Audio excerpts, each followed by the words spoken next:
The London fog embraced the city like a morning veil, its tendrils creeping through the streets of Mayfair on that bleak February evening in 1853. Lady Lucinda Everton stood at her bedroom window, watching raindrops race down the glass panes, each one charting its own desperate course to the bottom.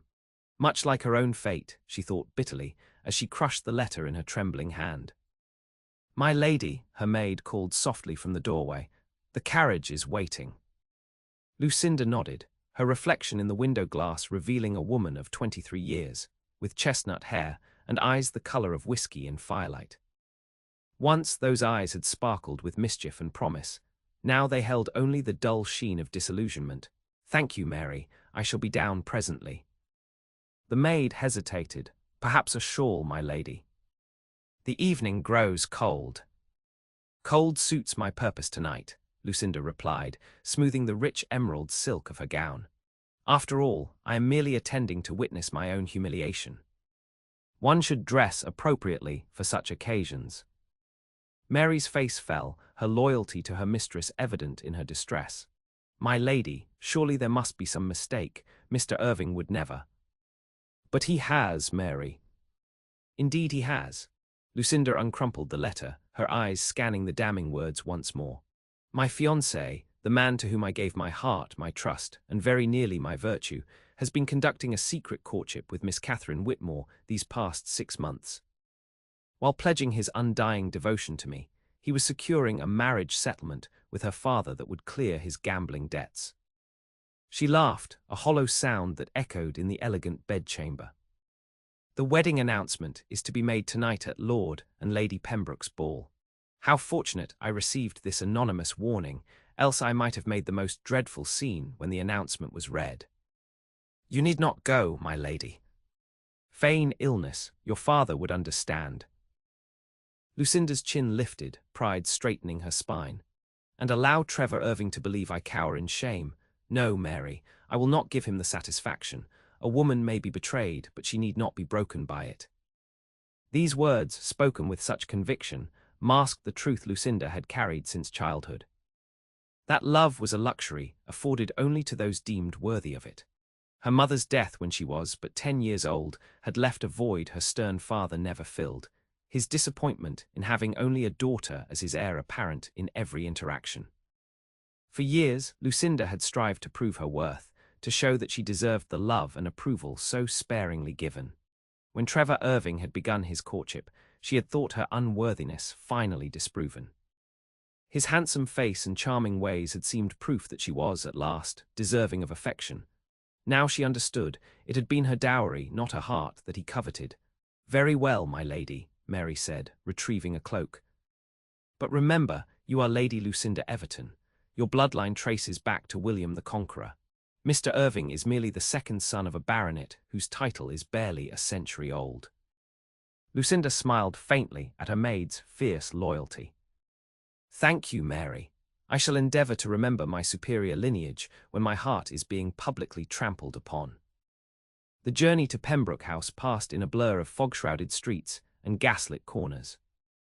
Lucinda sat rigid in her father's carriage, glad of his absence at a political dinner that kept him from accompanying her. She needed no witnesses to her humiliation beyond those society would provide. "We have arrived, my lady," the coachman announced, opening the carriage door. Lucinda stepped down, her gaze lifting to the grand facade of Pembroke House, ablaze with light and buzzing with London's elite.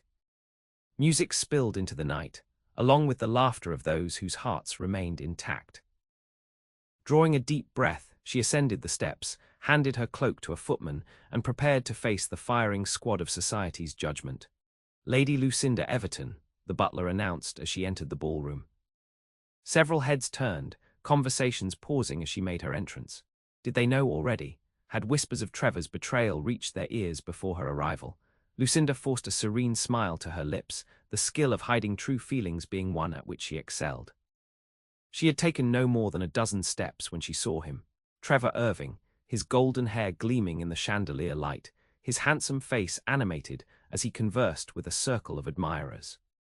Beside him stood Catherine Whitmore, a pretty blonde with a fortune rumoured to be twice the size of Lucinda's own. Trevor glanced up, his eyes meeting hers across the ballroom. For one heartbreaking moment, Lucinda saw guilt flash across his features before he smoothed it away with practiced charm. He whispered something to Catherine, then began making his way toward Lucinda. "Coward," she whispered, turning abruptly and seeking refuge on a nearby balcony. The night air struck her face like a merciful slap, cooling the burning humiliation in her cheeks. "Lady Lucinda," Trevor's voice came from behind her. "I had hoped to speak with you before the announcement." She did not turn. "How considerate of you, Mr. Irving, to spare a thought for the woman you have been deceiving these past months." "It isn't what you think." Now she did turn, anger overwhelming her pain. "No, then you are not engaged to be married to Miss Whitmore. The announcement to be made tonight is merely a fabrication." His handsome face twisted with discomfort. "I had no choice, Lucinda." "My father."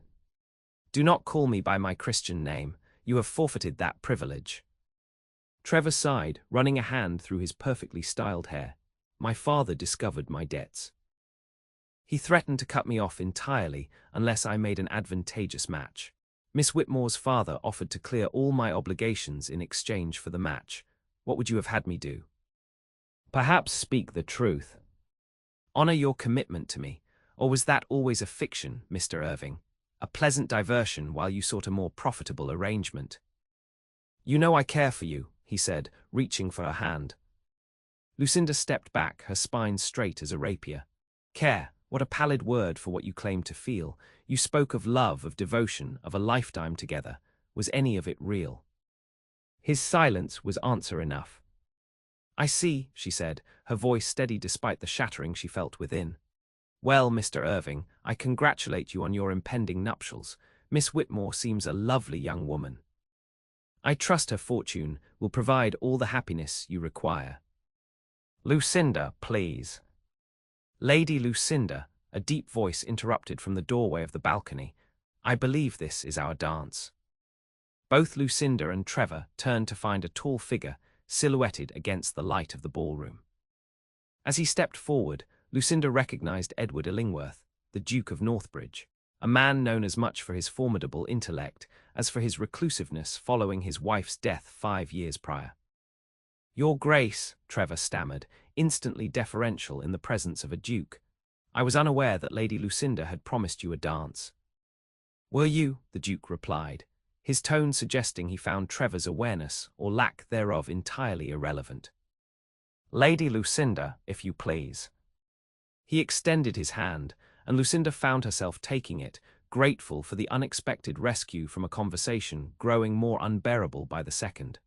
"Your Grace," she murmured with a curtsy. The Duke of Northbridge was not what society would call a handsome man, not in the conventional, golden way of Trevor Irving. His features were too sharp, his gaze too penetrating, his height too imposing. Yet there was something compelling in his countenance, a strength that owed nothing to superficial charm. As he led her onto the dance floor, Lucinda realized they had never exchanged more than polite greetings at social functions. At 35, he was significantly her senior and moved in different circles, political and intellectual rather than the frivolous social whirl she had inhabited. "Thank you," she said quietly as they took their positions for a waltz. "Though I am certain I did not promise you a dance, Your Grace." A slight smile touched his lips, softening the austerity of his expression. "No, but you looked in need of rescue, Lady Lucinda. I hope you do not mind the presumption." The music began, and the Duke proved himself an excellent dancer, his movements precise yet fluid as he guided her through the waltz. "I am grateful for the intervention," Lucinda admitted, though curious as to why you would trouble yourself. The Duke's dark eyes studied her face. "Perhaps I recognized the look of someone cornered by unpleasant truths. It is an expression with which I am familiar." Before Lucinda could respond, the music ended, and Lord Pembroke stepped to the center of the ballroom, tapping a glass for attention. "My dear friends," he called out, "I am delighted to announce the engagement of Mr. Trevor Irving to Miss Catherine Whitmore. Please join me in congratulating the happy couple." Applause erupted, and all eyes turned to Trevor and Catherine, who stood arm in arm, accepting felicitations. Then, inevitably, Glances shifted to Lucinda, watching for her reaction to her former suitor's engagement. She felt the blood drain from her face as whispers began, the cruel, eager murmurs of society scenting scandal. Poor Lady Lucinda. Thought herself engaged. Replaced so quickly. Must be mortified. The Duke's hand tightened almost imperceptibly on hers. Lady Lucinda, he said, his voice pitched for her ears alone, would you care to view Lady Pembroke's conservatory? I understand her orchids are quite remarkable this season. Grateful for the escape he offered, Lucinda nodded. I would be delighted, Your Grace. He led her from the ballroom with unhurried confidence, his presence so commanding that few dared to openly stare as they departed. The conservatory was blissfully empty, its glass walls fogged with condensation, exotic blooms perfuming the warm, humid air. Only when the door closed behind them did Lucinda allow her composure to falter. She sank onto a stone bench, her hands trembling despite her efforts to still them. You have my deepest apologies, Lady Lucinda, the Duke said, remaining standing. That was badly done. Which part, Your Grace, Mr. Irving's betrayal or Lord Pembroke's announcement? Both, he replied simply, though I was referring to the spectacle made of your private affairs. Lucinda looked up at him, this enigmatic man who had shown her unexpected kindness. Why did you help me? We are hardly acquainted. The Duke was silent a moment, his gaze moving to the exotic blooms surrounding them. 5 years ago, when my wife died, I became the object of similar scrutiny. Every expression of grief was noted, analyzed, judged. I would not wish such an experience on anyone. His honesty surprised her. I am sorry for your loss, Your Grace.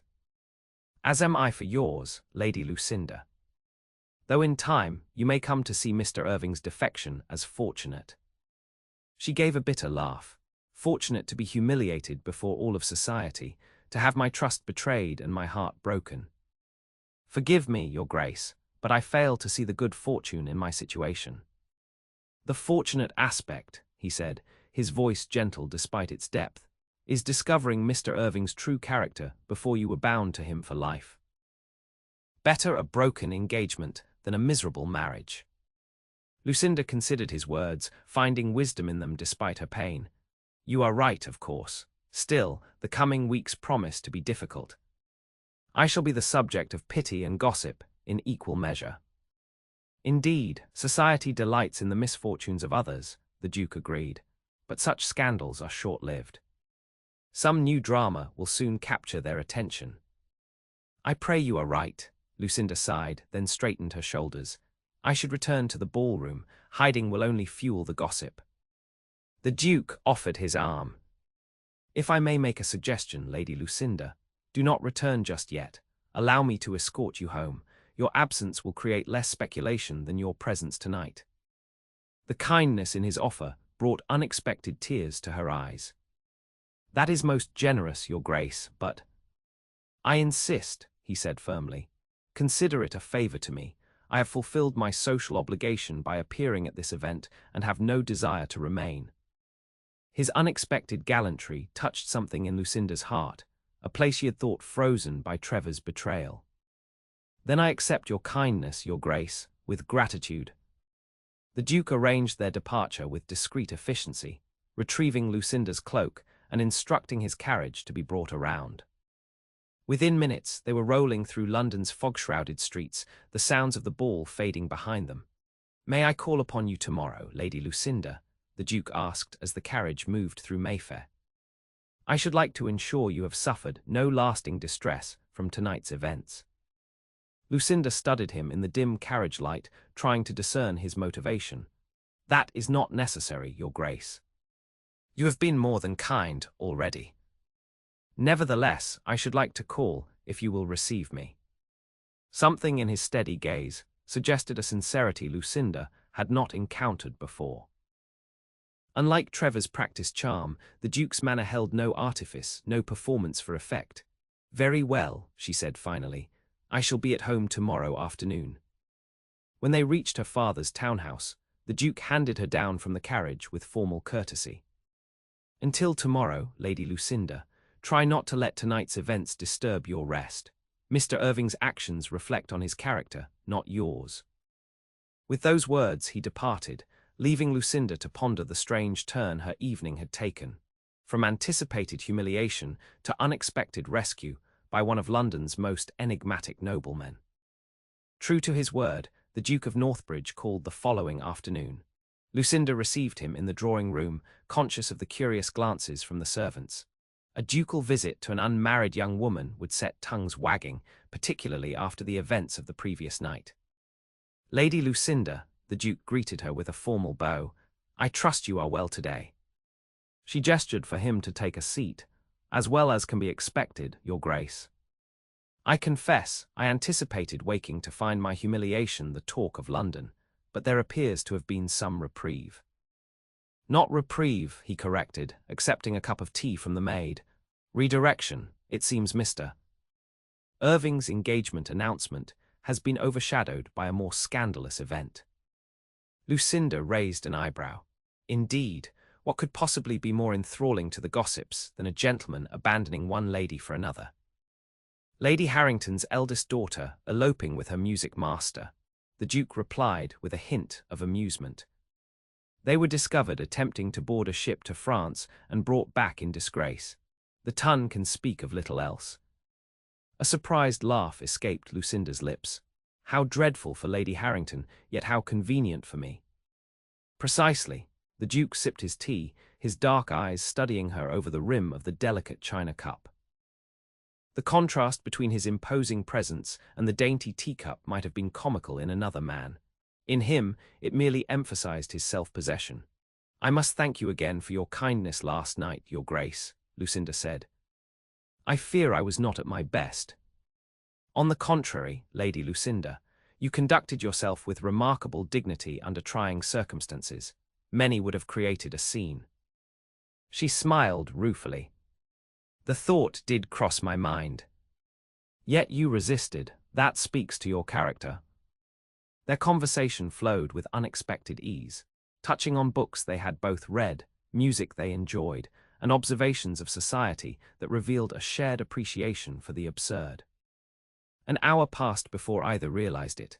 "I have taken too much of your time," the Duke said, rising to leave. "Not at all. Your visit has been a welcome distraction." He hesitated, then said, "I should like to call again if I may." Lucinda tilted her head, curious. "May I ask why, Your Grace? You have fulfilled your duty as a gentleman in seeing to my well-being after last night's unpleasantness." The Duke considered her question with the seriousness it deserved.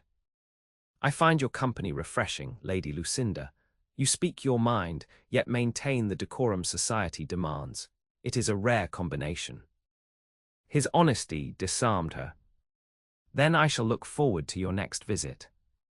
Over the following weeks, the Duke of Northbridge became a regular visitor to the Everton household. At first, society buzzed with speculation about his interest in the jilted Lady Lucinda, but when no engagement was forthcoming, the gossip turned elsewhere. For Lucinda, the Duke's friendship became an unexpected anchor in the turbulent sea of her emotions. He never mentioned Trevor Irving unless she did, never pressed for confidences she wasn't ready to share, yet always listened attentively when she chose to speak of her hurt and disillusionment. On a crisp March afternoon, they walked in Hyde Park, the Duke's tall figure beside her providing a shield from curious onlookers. "You seem troubled today, Lady Lucinda," he observed as they strolled along a less frequented path.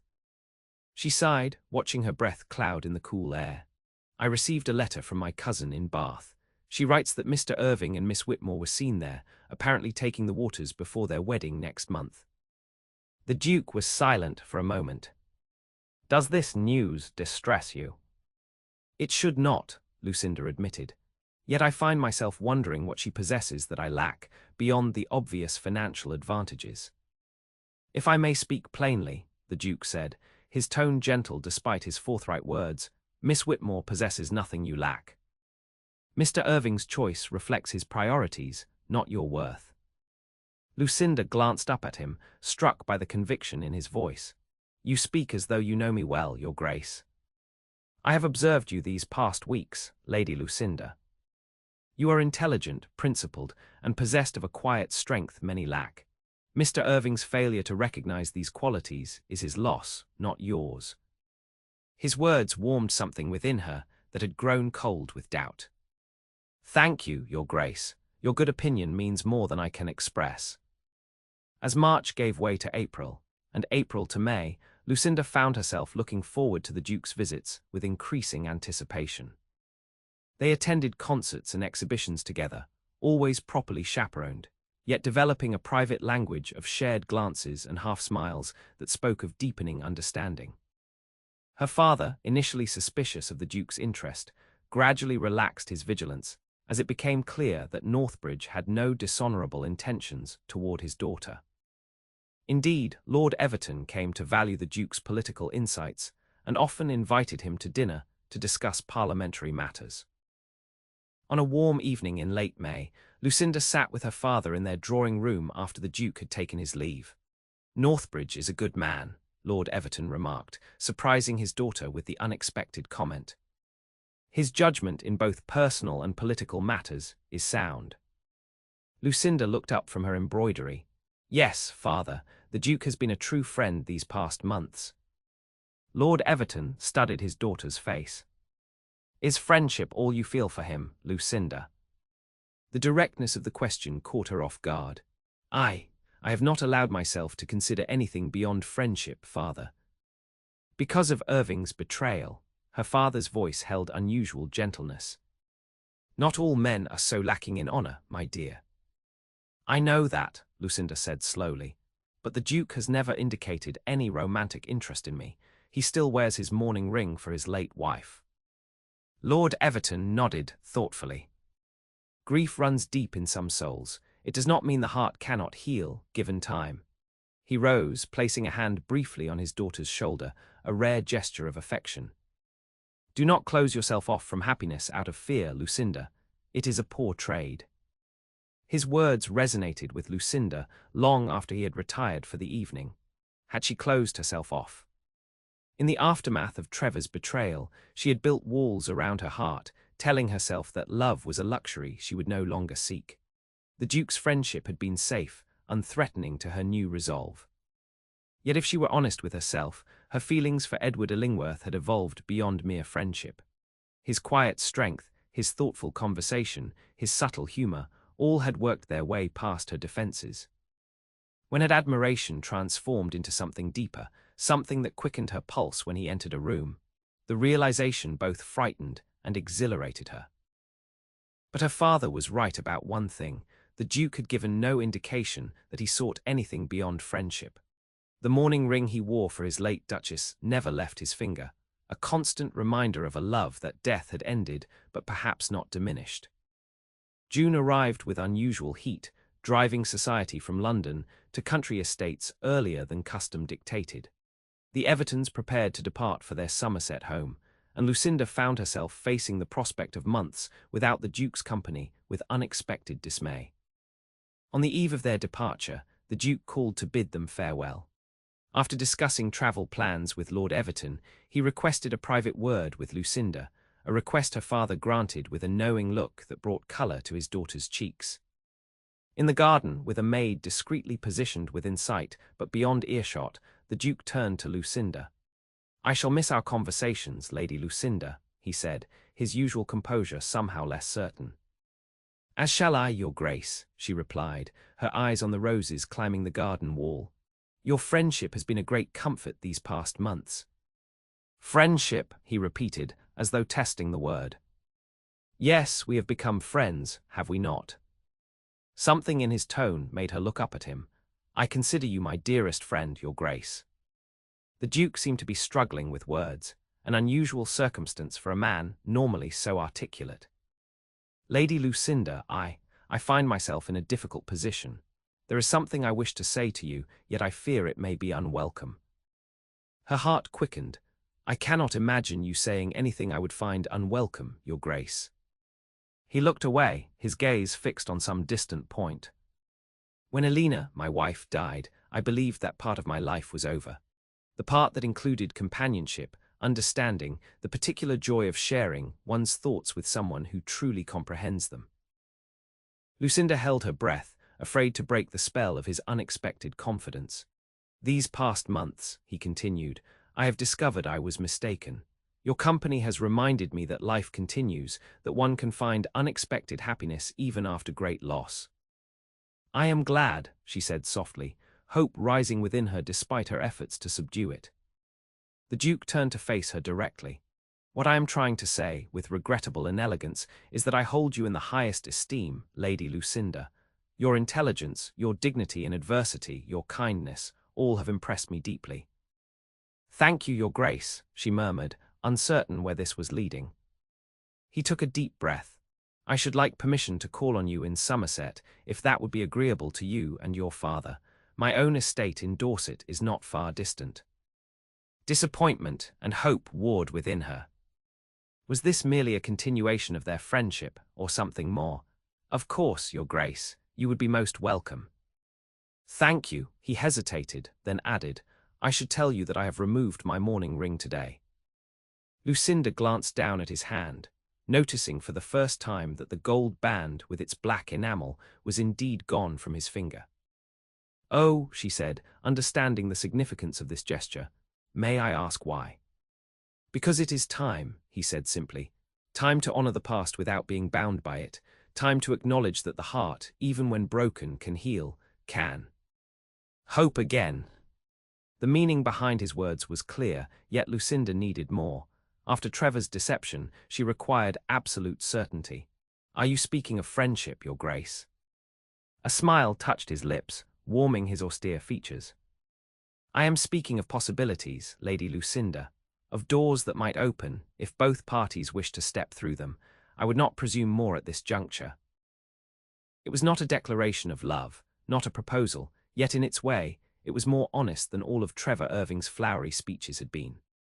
The Duke was offering her truth, that he valued her, that he saw potential for deeper feelings, that he respected her enough to allow those feelings to develop naturally rather than rushing to claim her while she might still be vulnerable. "I should like very much to explore those possibilities, Your Grace," she said, her voice steady despite the tumult of emotions within. The smile that transformed his face then was like sunrise breaking over a mountain range, illuminating what had been in shadow, revealing unexpected warmth and beauty. "Then I shall call upon you in Somerset, Lady Lucinda. Perhaps we might explore those possibilities in the countryside, away from London's prying eyes." True to his word, the Duke of Northbridge appeared at the Everton country estate in early July. The summer days stretched long and golden, filled with rides across verdant fields, picnics by tranquil streams, and conversations that lasted until the stars emerged in the velvet sky. Away from society's constraints, their relationship deepened. The Duke, whom she now called Edward in private, shared stories of his childhood, his education, his political beliefs. In turn, Lucinda revealed her own hopes and fears, including her long-held belief that she was somehow unworthy of genuine love. "My father never recovered from my mother's death," she confided one afternoon as they sat beneath an ancient oak tree on the Everton estate. "He retreated into his work, his political ambitions. I was raised primarily by governesses and tutors." Edward listened attentively, his eyes never leaving her face. "And you came to believe his distance was your fault rather than his inability to confront his grief?" She nodded, surprised by his perception. "Yes. I thought if I were perfect, in my studies, my accomplishments, my behavior, he would love me as he had before my mother died. When that failed, I concluded the flaw must be in me.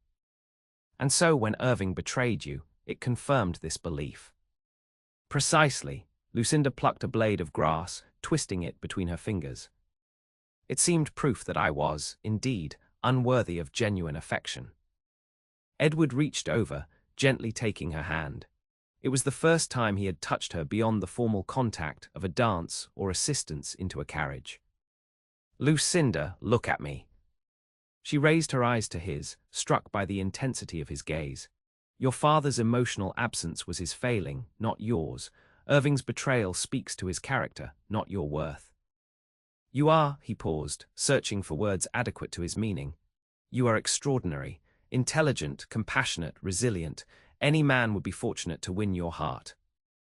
Tears pricked at Lucinda's eyes, not from sorrow, but from the overwhelming sense that a weight she had carried for years was finally lifting. "Thank you," she whispered, "for seeing me." His hand tightened on hers. "I have seen you from the first, Lucinda. It is why I intervened that night at the Pembrokes. I could not bear to watch someone so remarkable suffer such undeserved pain." The admission hung between them, profound in its simplicity. Lucinda realized that while Trevor had seen her dowry and her social position, Edward saw her, the person beneath the polished exterior society demanded.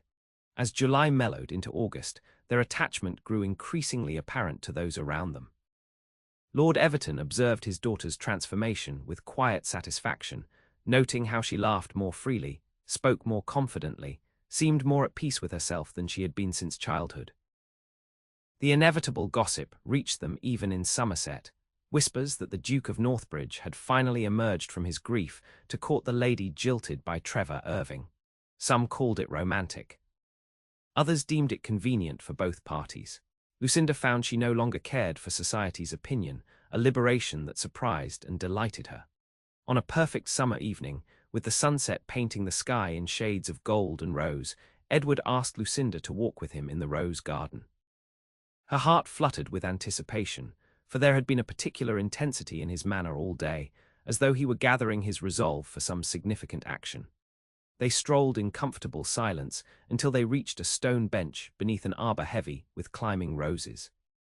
Edward gestured for her to sit, then remained standing, his expression unusually solemn.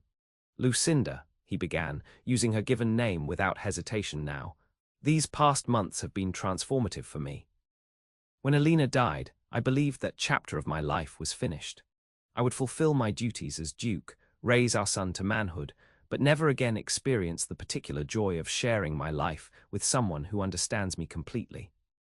She watched him, hardly daring to breathe. "And then came that night at the Pembrokes, when I saw you standing on that balcony, wounded but unbowed. Something in your dignity, your refusal to crumble under betrayal, spoke to me. I knew I needed to help you, though I had no intention beyond that moment." Edward paced a few steps, then turned back to her. "Yet as I came to know you, I discovered something unexpected, that my heart, which I had thought forever closed, was merely waiting. Waiting for someone strong enough to understand that love, real love, is not about convenient arrangements or social advantages, but about recognizing oneself in another soul."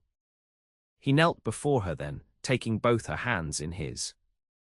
"I love you, Lucinda Everton. Not for your dowry or your family name, but for your mind, your spirit, your remarkable heart. I love the way you consider a question before answering, the kindness you show to those others overlook, the courage with which you faced society's judgment. I love that you understand loss, yet refuse to be defined by it." Tears spilled down Lucinda's cheeks, but they were tears of joy, not sorrow. "Edward, Please," he said gently. "Let me finish, for I have rehearsed this speech a dozen times, and fear I will lose my way if interrupted." She laughed softly, nodding for him to continue. "I ask you to be my wife, to share my life and home, to help me raise my son, to build a future based on mutual respect and genuine affection. I offer you not perfection. I am too set in my ways, too serious by nature for that, but honesty, fidelity, and a heart that will cherish you until it beats no more." The sincerity in his eyes, the steadiness of his hands holding hers, the quiet certainty in his voice, all told Lucinda that this was no impulsive declaration, but a carefully considered commitment from a man who did not give his word lightly. "Edward," she said, her voice steady despite her tears, "when Trevor betrayed me, I thought I had lost my chance at happiness. I believed his rejection confirmed what I had always secretly feared, that I was somehow unworthy of being truly loved." His hands tightened on hers, but he let her continue. "Then you came into my life, not with flattery or false promises, but with kindness and respect. You saw me at my worst moment and still found something worthy. You gave me friendship when I needed it most, without expectation or demand. And in doing so, you taught me that I was wrong about myself, that I am deserving of love, genuine love." She took a deep breath. "I love you, Edward Illingworth. I love your integrity, your intelligence, your quiet strength. I would be honored to be your wife, to share your life, to help raise your son as though he were my own." The smile that transformed his face then was like nothing she had ever seen, a pure, unguarded joy that erased the habitual seriousness of his countenance. He rose, drawing her to her feet, and with exquisite tenderness pressed his lips to hers in their first kiss. It was not the passionate embrace of novelists' imaginations, but something deeper, a promise, a covenant, the first note in a symphony that would play throughout their lives together. When they returned to the house, hand in hand, Lord Everton took one look at their radiant faces and knew. His eyes met his daughter's, and in that moment Lucinda saw what she had longed for since childhood: pride, approval, and yes, love, shining in her father's gaze. "I take it congratulations are in order," he said, rising from his chair with a smile. "Yes, father," Lucinda replied. "The Duke has asked me to be his wife, and I have accepted." Lord Everton extended his hand to Edward. "You are a fortunate man, your Grace." "Indeed I am, my lord," Edward replied, his hand still holding Lucinda's. "More fortunate than I ever dared hope to be again." Their wedding took place in October, when the countryside blazed with autumn colours. It was not the grand London affair that might have been expected for a ducal marriage, but a more intimate celebration in the village church near the Everton estate. Trevor Irving and his new bride were not among the guests, but neither Lucinda nor Edward gave them a thought on that golden autumn day. The past, with all its pain and misunderstanding, had been laid to rest. What mattered now was the future they would build together. As they exchanged vows, Lucinda looked into the eyes of the man who had taught her that true worth came not from others' approval, but from within, and that real love was not a matter of convenience, but of genuine recognition of another soul. She thought of how far she had come from that fog-shrouded February night when she had believed her chance at happiness forever lost. Betrayed by the man she had thought loved her, she had found not merely solace, but transformation in the embrace of a man who truly saw her worth. And in that seeing, in that recognition, she had finally found herself. "I now pronounce you man and wife," the vicar declared, and as Edward's lips met hers to seal their union, Lucinda knew with absolute certainty that this was not the end of a journey, but the beginning, a beginning built on truth, respect, and love that would endure long after society's gossip had turned elsewhere.